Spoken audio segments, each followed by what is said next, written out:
Boutembo Direct, votre session d'actualité sur Moto TV arrive sous vos yeux, mesdames, messieurs. Voici les principales articulations. Tenu ce vendredi 26 janvier d'un meeting populaire sur la situation sécuritaire en commune de Boulenguera, des habitants de cette municipalité ont dans l'ensemble débattu des défis majeurs auxquels sont confrontés cette entité avant de mettre en place des stratégies pouvant contribuer à éradiquer cette crise sécuritaire. Une cinquantaine d'ex-rebelles ADF ayant suivi un processus de déradicalisation ont été rapatriés en RDC ce vendredi 26 janvier. Les cérémonies relatives se sont déroulées dans la cité frontalière de Kassindi. Parmi ces ex-rebelles, des transfuges et des mineurs non accompagnés secourus dans l'est de la RDC à la suite des opérations Souja. Mesdames, Messieurs, voilà tout pour les titres. Bienvenue dans l'intégralité de cette édition.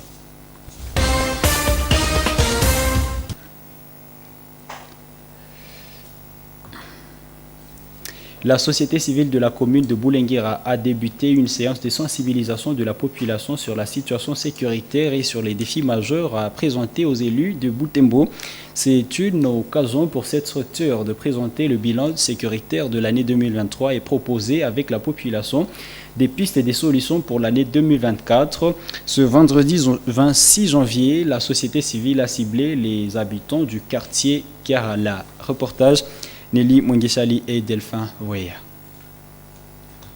C'est ici au rond-point Kiala, dans le quartier Kiala, où le meeting de la société civile de Boulenguera a eu lieu. Cette activité a commencé à 9 h. La plupart des participants étaient des habitants qui tiennent leurs activités le long de ces ronds-points. C'est John Kameta, le président de la SOCIF Boulenguera, qui a tenu ce meeting. Il a parlé des questions de sécurité et d'actualité dans les coins. Une belle occasion pour lui d'appeler cette population à parler aux élus des problèmes sociaux et non les présenter les soucis individuels quand elle les rencontre. Quand un député arrive ou quand nous gardons la collaboration, la communication avec ces députés, ce n'est pas pour aller demander de l'argent, mais ça doit plutôt être pour lui exposer des problèmes, parce que c'est lui, le député, il est considéré qu'il est autorité budgétaire. Quand il évoque ou quand il élabore le budget, qui les sert ces problèmes, ce même député, il a encore le pouvoir de contrôler celui qui est en train de gérer le budget. Le chef de quartier Kiala, Jean-Dédier Sangala, présent en cette rencontre, a parlé de sécurité dans ce quartier. Il a à son tour demandé à la population de veiller à ne pas se rendre justice pour permettre aux services de sécurité de faire son travail convenablement. Beaucoup de gens ici, lorsqu'ils mettent la main sur les malfrats, ils se contentent de les brûler. Cela, ce n'est pas une bonne pratique. Vous empêchez les services de sécurité de faire son travail convenablement. Surtout que cela est une manière de dissimuler d'autres traces.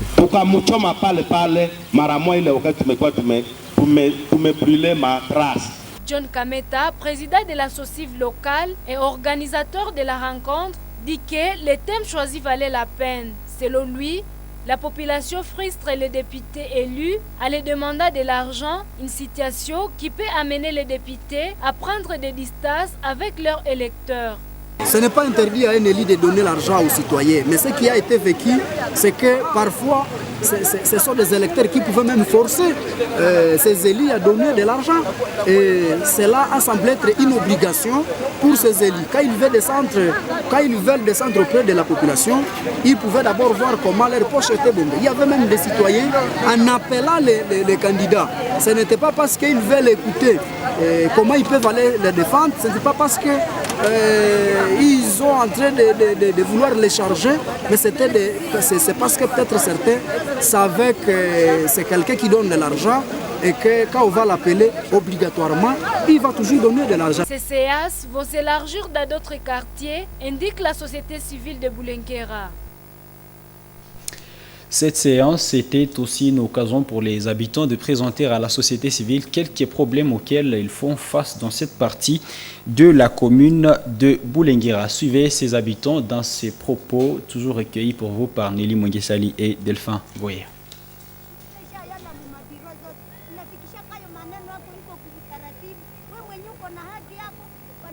Même en exposant nos différents problèmes dans deux bureaux, nous ne trouvons pas de requête à nos doléances. Avoir raison ou pas, on nous répond difficilement. Nous dénonçons la corruption qui devient habituelle dans différents bureaux. Nous plaidons pour l'application d'une justice équitable. Autre chose, il existe une complicité entre les civils et les hommes armés. Parfois, ils entrechangent des armes.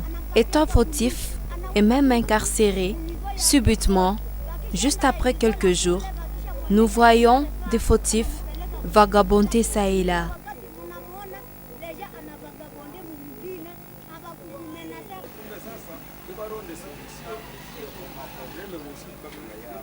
Nous voulons que des solutions soient palpables. Par exemple, on avait parlé de la levée de siège, on avait parlé de la levée de l'état de siège. Hélas, rien n'est fait jusque-là. Nous voulons que la justice soit équitable pour tous.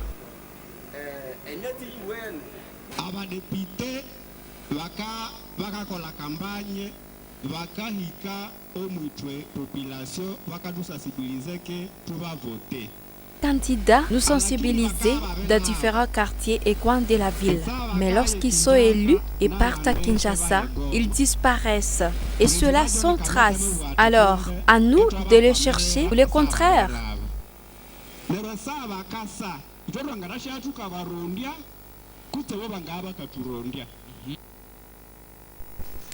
Prenons à présent cette autre page dont nous avons fait mention dans les sommaires de notre édition. L'Ouganda et la RDC ont conjointement rapatrié une cinquantaine d'ex-rebelles ADF et ont suivi un processus intensif de déradicalisation. La cérémonie officielle s'est tenue ce vendredi 26 janvier dans la cité frontalière de Kassindi, en territoire de Béni. Parmi les ex-rebelles figurent des transfuges et des mineurs non accompagnés secourus dans l'est de la RDC à la suite de l'opération Souja. Ils devront être insérés dans la communauté, alors, indique le porte-parole de l'armée à Béni, le capitaine Anthony Mwalushaï, dont les propos ont été sélectionnés pour vous par notre confrère Yacine Kombi. Aujourd'hui, nous avons reçu entre les mains de nos partenaires du UPDF 50 terroristes djihadistes capturés dans les opérations. Et nous, en tant que FARDC, nous avons remis aussi 4 terroristes. Il faut dire que ces terroristes ont été capturés pendant les opérations, bien sûr, mais après avoir exploité à fond leur dossier, leur parcours, nous les avons confiés à l'ONG Bridgeway qui a commencé à les encadrer pour les détraumatiser et aussi enlever dans leur tête toutes les initiations djihadisme qui étaient dans leur tête. Donc nous avons reçu 50 Congolais et en majorité sont des femmes. Et nous avons remis les Ougandais, donc des Ougandaises et des Ougandais, donc 2 femmes et des hommes.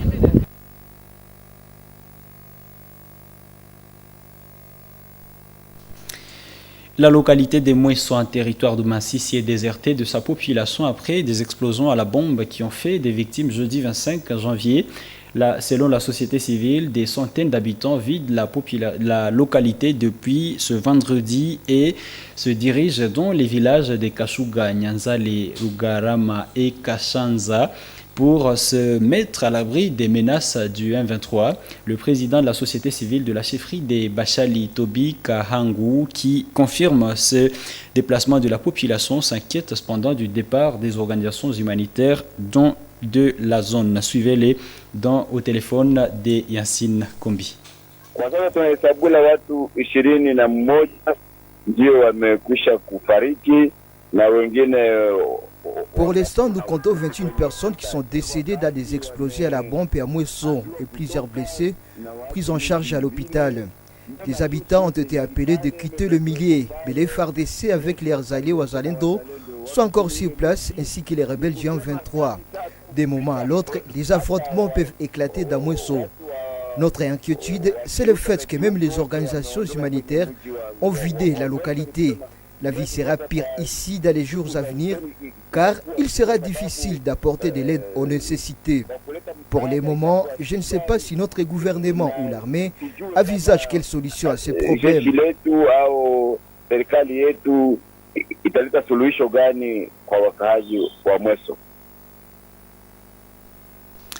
Dans un autre chapitre, le service urbain des affaires sociales indique que plusieurs enfants sont gardés dans des orphelinats à Butembo alors qu'ils ont déjà dépassé l'âge d'y être. La chef de ce service, Madame Germaine Siviatomana, indique que l'enfant doit rester à l'orphelinat. Voilà, l'enfant doit être gardé à l'orphelinat jusqu'à l'âge de 7 ans. À la ville de Butembo, dit-elle, on rencontre même des enfants de plus de 10 ans. Elle profite alors de cette occasion pour appeler les responsables des orphelinats à avoir l'habitude de retourner les enfants dans leurs familles respectives. Suivez les propos de Germaine Siviatomana dans cet élément choisi pour vous par Nelly Monichali et Luciana Moussiviro. Nous avons la convention des affaires de presse appelée celle de la terre avec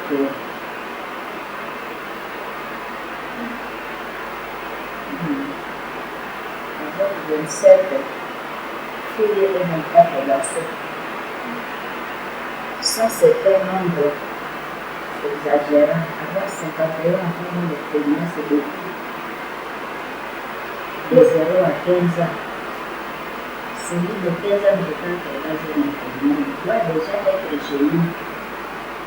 Nous avons le féminin malaïque avec 44 enfants de 1 à 13 ans. Celui de 13 ans doit avoir été déjà auprès de sa grand-mère, de sa femme, d'une famille énergique. Nous avons Edidia qui a 27 enfants et celle de 12 ans. La femme devrait être venue chez eux. Pour celle de elle, Lydia, ce sont des enfants qui viennent de là où il y avait de Moussa, là au peuple Kama.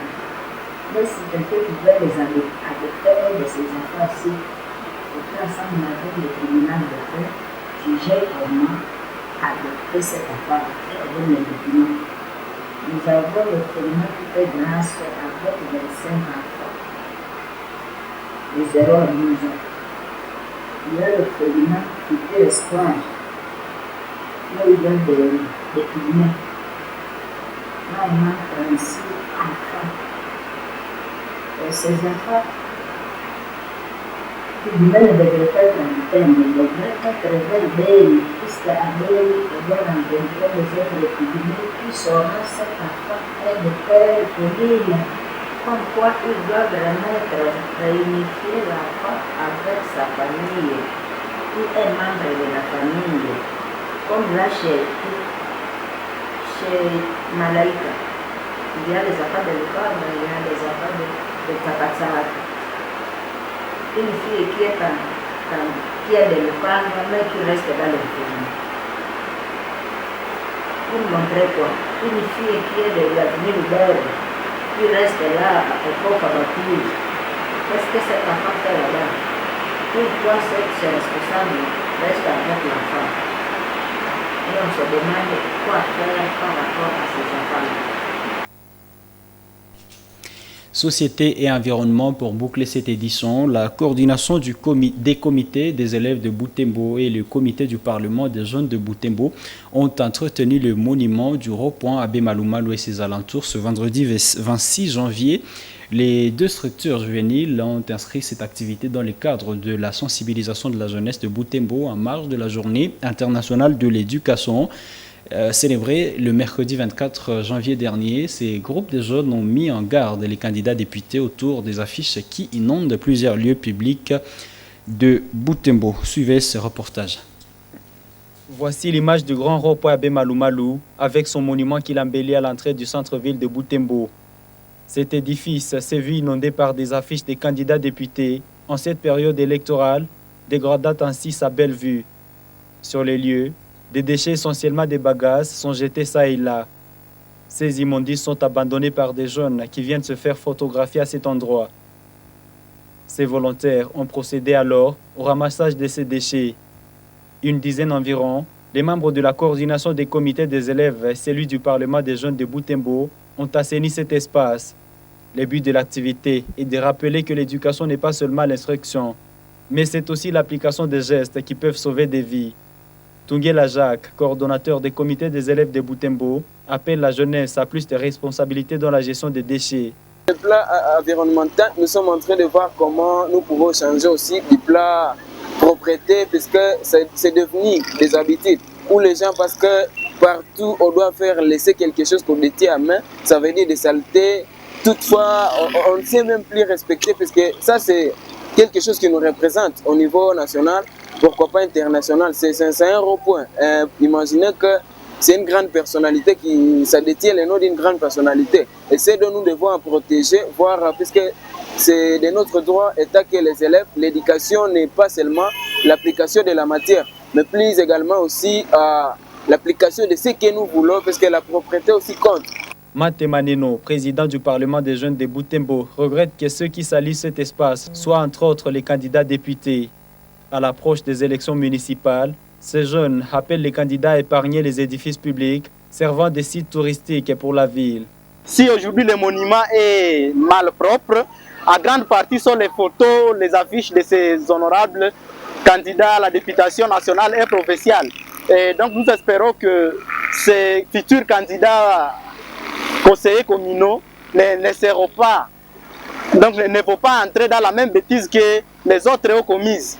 Ils sont en train de voir le travail que nous sommes en train de faire et ce n'est pas maintenant, dans 2 ou 3 mois, je pense que les élections c'est à mars, c'est comme prévu. Après mars, il ne faudrait pas que nous revenons et s'il faut rendre propre les monuments et trouver les mêmes saletés que nous avons condamnées lors de cette activité que nous sommes en train d'effectuer. Ces structures voient la nécessité de sensibiliser la population de Butembo, spécialement la jeunesse, sur sa responsabilité au changement de mentalité en vue d'embellir l'image de sa ville. Les comités des 2 structures ont organisé cette activité en marge de la Journée internationale de la jeunesse, célébrée le mercredi 24 janvier dernier.